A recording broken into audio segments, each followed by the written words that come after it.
HBO's new crime drama, Get Millie Black, is getting a lot of buzz. It comes from the Booker Prize-winning author Marlon James, who set the show in Jamaica and cast Jamaican actors. Today on the show, does Millie Black get Jamaica right?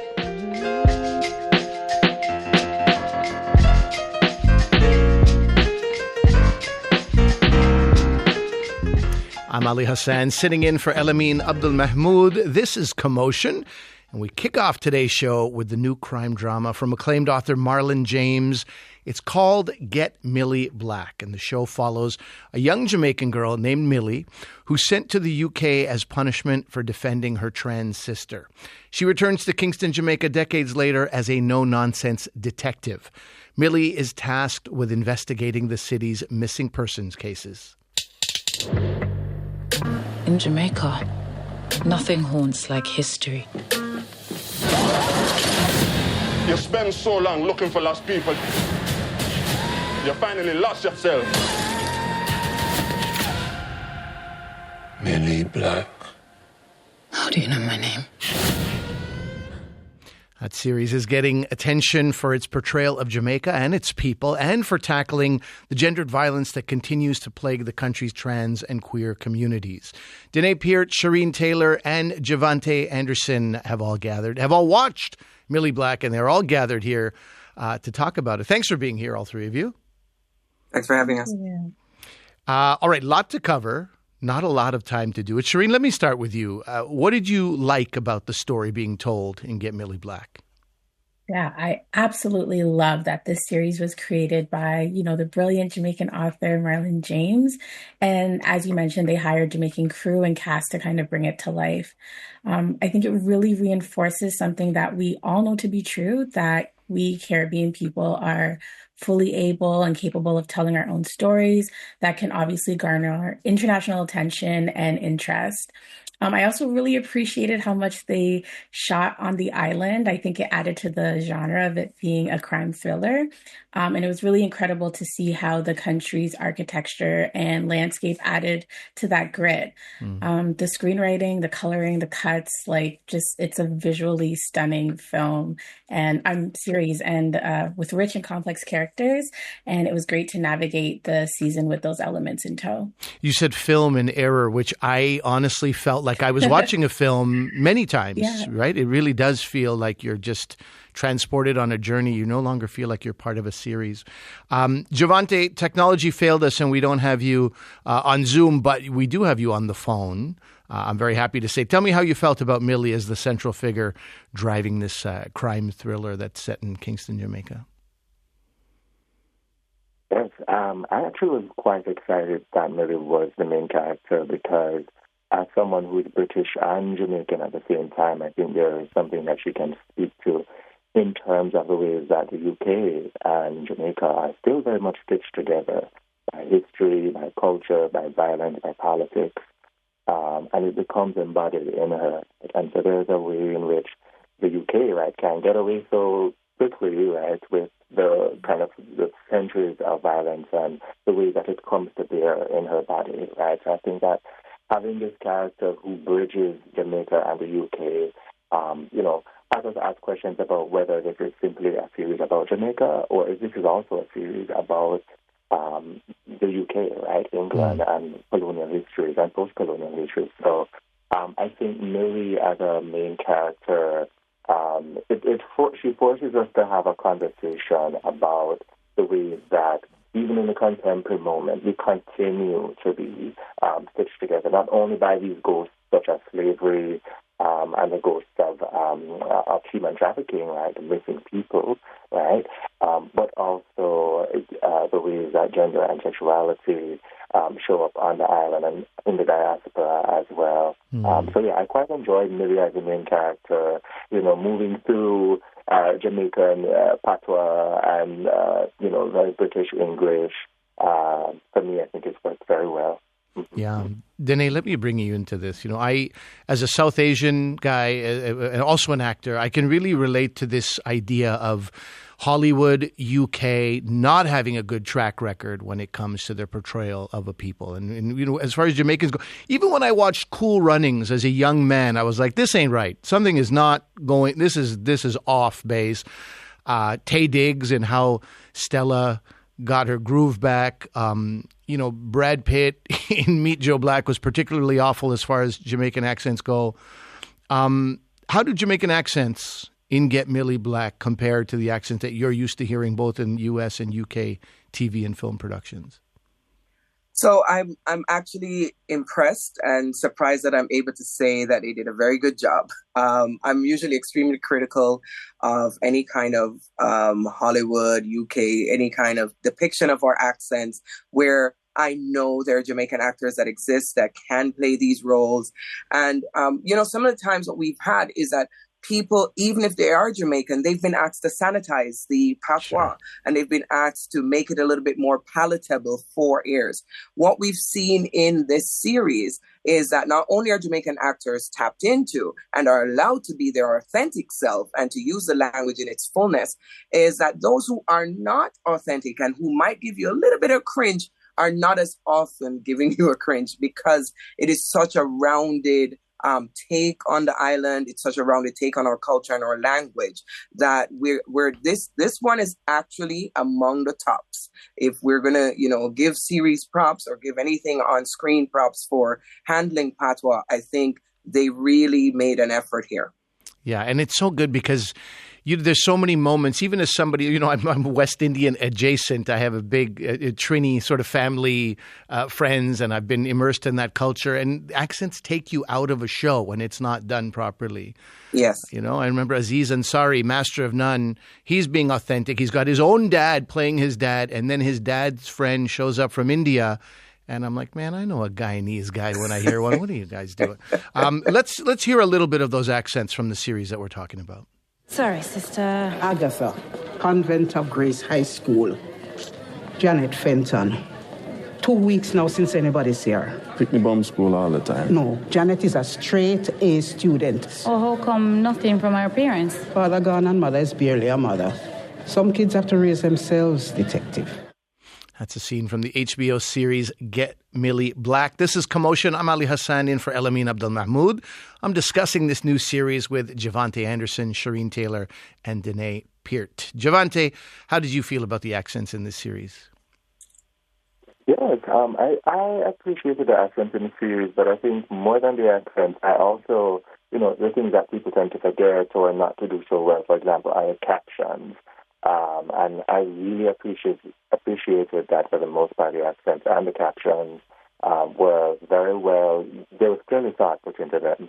And I found myself really enjoying not only hearing the patois, but for the first time, you know, reading captions or something really enjoyable that I didn't think I was missing before in a kind of a cinematic experience. And it was a kind of first time for me being able to enjoy both hearing and seeing on screen words that were deeply familiar to me that I had not seen in that way before. And so, you know, I really enjoyed that both, you know, as someone who speaks patois and, you know, my family and friends, some of whom don't speak it, right, who have grown up in the UK, who have grown up in other places, don't understand it as well, right? We're able to access it through the captions as well. You know, even though they're familiar with the rhythms, right, but having the captions, you know, be so well thought about, I think was, you know, just a very small but important act of care. I appreciated that, along with the accents, yes. Sharine, what about you? Yeah, I mean, I think it's incredible. And especially given the history of how patois has been portrayed, like it's a huge step up. You know, as Jovanté mentioned, the captions were burned in to the screen, which means that viewers couldn't opt out of it. And I think that there's tremendous value with production making it part of the experience. And I really believe that what that indicates for me is that future productions don't have to shy away from having authentic characters, that they don't have to shy away from having characters that speak patois and have a cast that's a majority patois speaking cast while making it accessible without compromising storyline, without compromising production value. and also empowering Patois speakers. I think that that's a really important and incredible part of the production. You know, as you talk about empowerment, Sharine, I have to say that Get Millie Black's also getting a lot of attention for centering Jamaica's gully queens, and that is the name given to Jamaica's queer and trans people where they live. They're forced to live in the country's storm drainage system to escape daily gendered violence. Jovanté, as a Black queer Jamaican yourself, how did you feel about the way that community and that location was portrayed in this series?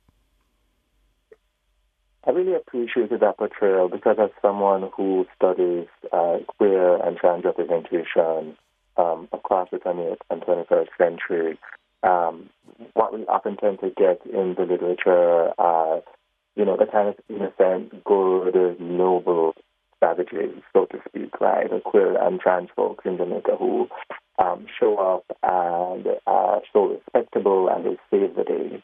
And so I think it was really important to spotlight communities in Jamaica, such as the Gully Queens, that have been marginalized. I grew up hearing about them. I grew up, walking on the streets and seeing them being harassed. And so it was really, for me, deeply touching, especially someone who is in communication with a few of them, to see them represented on screen. I think it was important, for example, and I know this is perhaps a controversial opinion, but I think it was really important, for example, to see some of the violence, right? Because for some of us who experience it, it does feel like it doesn't exist. It feels invisible. It feels it's not represented in Jamaican media. And so it was really important to see some of that violence on screen to validate our experiences. I do, however, and this is not necessarily a criticism, but I do wonder if the characters could have been given a bit more interiority, a little bit more space to develop on screen. But this is a story with many parts, and of course there might be a season 2. Mm-hmm. And so hopefully in the season 2 there will be an opportunity for many of the queer and trans characters to kind of fully flesh out and develop. And so, yeah, I'm looking forward to that, hoping that will happen. Sure. The representation. Yeah. Many fingers crossed on that, I'm sure. Danae, what do you make of what Jovanté is saying there? Yeah, I definitely agree, and I appreciate hearing his take because, in Jamaican society and in most societies, to be frank, our queer communities have been, seen as on the fringes. Jamaica has a great, complex relationship with the queer community. We have a buggery law that's on the books from 1553 from our colonial past. We have, been relegating them and silencing them in our, even in our cultural spaces. So I think for what it's worth, it's a very bold thing to do in their first season. And I cannot give them enough kudos for taking that step. When I try to feel out what my friends in Jamaica are thinking about it, they're, a little bit, reticent. But what these things do, and this is what the beauty of culture portraying on screen does, is allow for conversations. I really particularly love that this is a series and that it has a potential to come back in a season 2, because what this has allowed us to do is extend the conversation where even a movie would not have allowed it. We have now 5 instances where we have seen this theme. We've seen that it's embedded in the story, and we can now, have a broader discussion about the role that, the queer experience plays in Jamaican culture, the role that, writers and producers play in portraying our complexity. And Marlon James is very much about portraying complexity, and we really appreciate that. Sharine, I have 2 minutes left, but I really wanted to talk to you because you've written about Hollywood's historic struggle to cast and present authentic Jamaican actors and characters in their productions. What are you hoping that this series signals to audiences and the TV and film industry writ large? I mean, we have to look at the current landscape that we're in. We have Get Millie Black, Mr. Loverman, Black Cake, the incredible Lovers Rock episode from Steve McQueen's Small Axe, that all feature Jamaican stories and put its people, history, culture and even its diaspora in the foreground. We're no longer rendered as the backdrop to someone else's story. And clearly with the uptick in production, there's interest. There's so much value in the stories that emerge from the country and by extension, the Caribbean. And I'm so happy that we seem to be mobilizing to this place where there's these textured, scripted content that invite people to kind of get a better look at our cultures, for us to get a better look at ourselves and to experience the breadth of storytelling and our storytelling abilities. Absolutely. We'll have to leave it there. Thank you so much to all three of you. Thank you. Thanks for having us. Jovanté Anderson is a writer and culture critic. He spoke to us from Kingston, Jamaica. Danae Peart is a culture critic based in Toronto, and Sharine Taylor is a freelance music journalist and culture critic. She's also based in Toronto, and you can catch Get Millie Black streaming now on Crave.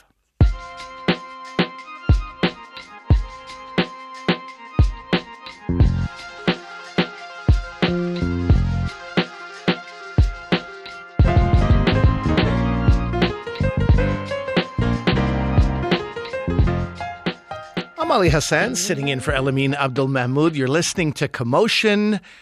And if you have ever asked yourself, what if Marvel made a movie about Santa? You are in luck because Red One is as close as we're going to get. Red One is an action comedy Christmas movie starring Dwayne "The Rock" Johnson and Chris Evans.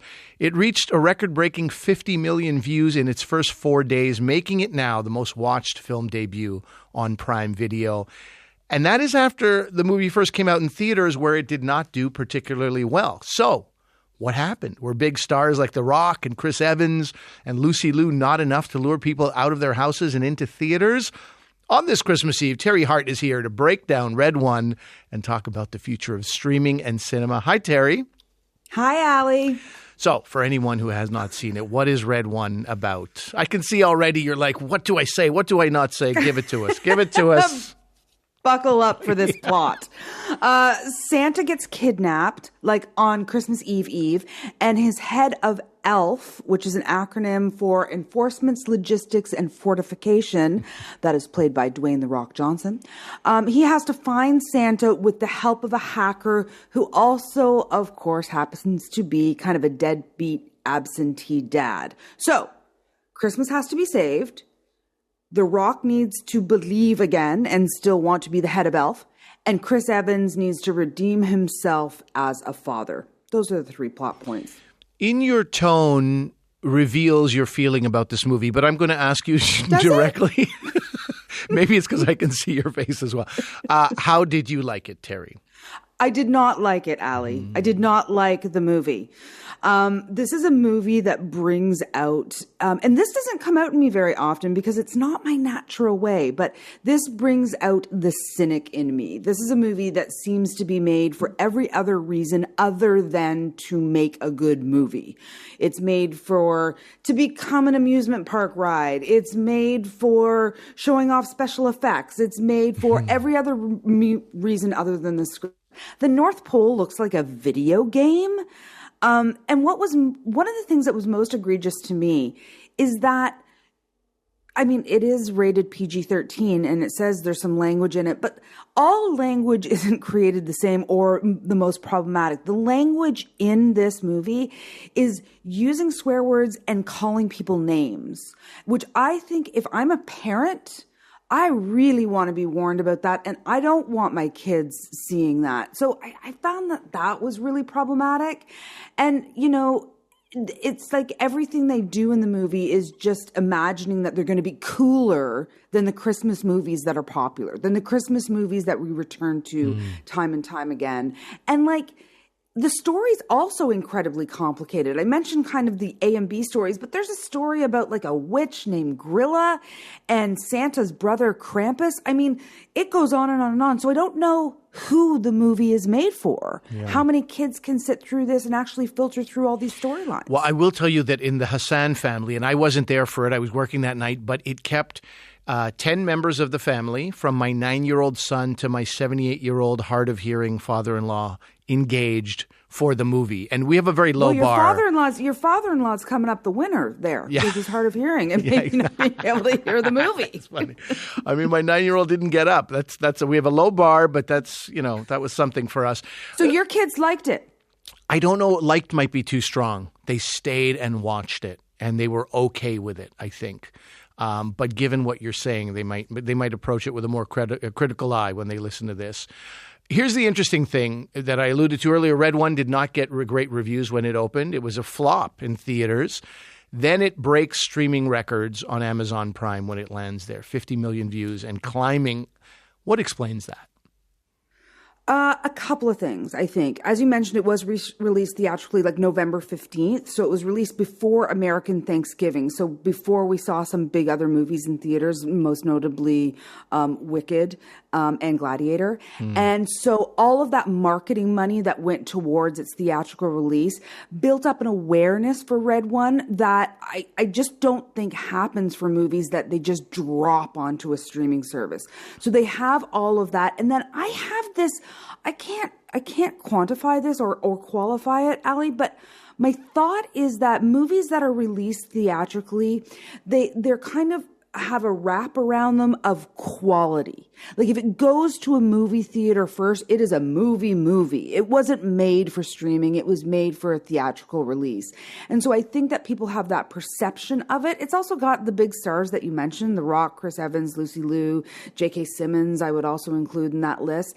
And let's face it, I mean, you mentioned 10 of your family members sitting down to watch this movie because people are desperate for movies that they can watch at this time of year with the entire family.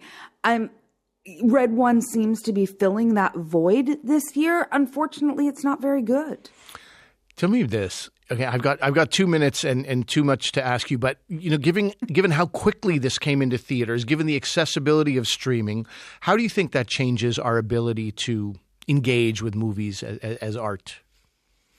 Well, movies have become, and the streaming platforms are relatively new in our culture, but it has made movies as an art form kind of background. People play movies just as they're doing other things. In my lifetime, going to the movies, watching a movie in the theater was an event. So I think we've crossed over in terms of how we feel about movies as art. Everything is accessible to us at all times. I love that for us. I really, really do. But with every pro, there can be a con. And I think that the con in this availability is that the respect towards the art form of movies has changed how we behave around them. And that includes, just having them on as background noise. That includes maybe taking our phone out when we're at the movie theater, that, our behavior in the movie theater environment. So I think it has changed our relationship to the art form because of the accessibility of it. Got it. I didn't want to leave you without saying this. I can't imagine how much you have bristled at this idea that this movie, Red One, is being called an instant holiday classic. I'm sure you're not happy with that. Tell me what Christmas movies you would recommend in place of Red One. Maybe some real Teri Hart certified instant classics. Well, I'll tell you one that was made not that long ago and legitimately became an instant classic was Elf. Of course. Elf is only 20 some odd years old. I actually did the press junket for it when it was released theatrically. And you really did walk out of that movie saying instant classic because it has all the heartwarming feels. It kind of went back to the idea of how they used to do special effects in camera, everything going for Elf. So watch Elf. The original animated Grinch gets me every time.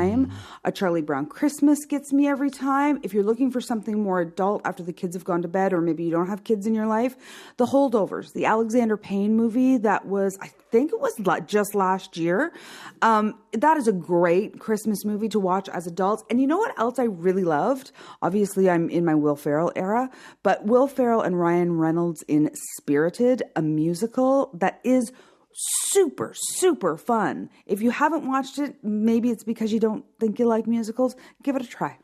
Good day to you, Teri Hart. That is a callback to, is it good day? Is it good day, sir? in Spirited. They keep saying good days like an insult to each other. Anyway, my callback didn't work. But Teri, thank you very much for that. That's a good recommendation. Nice to talk to you. Nice to talk to you. Merry Christmas. Merry Christmas. Teri Hart is an entertainment reporter and a regular with us here on Commotion. Red One is streaming right now on Prime Video. And that is it for the podcast today. Remember, you can listen to any episode of Commotion anytime, wherever you get your podcast. Check us out on YouTube and Instagram. We're at Commotion CBC. I'm Ali Hassan, sitting in for Elamin Abdelmahmoud. The show will be back on Boxing Day. Merry Christmas. Happy holidays. I'll see you again real soon.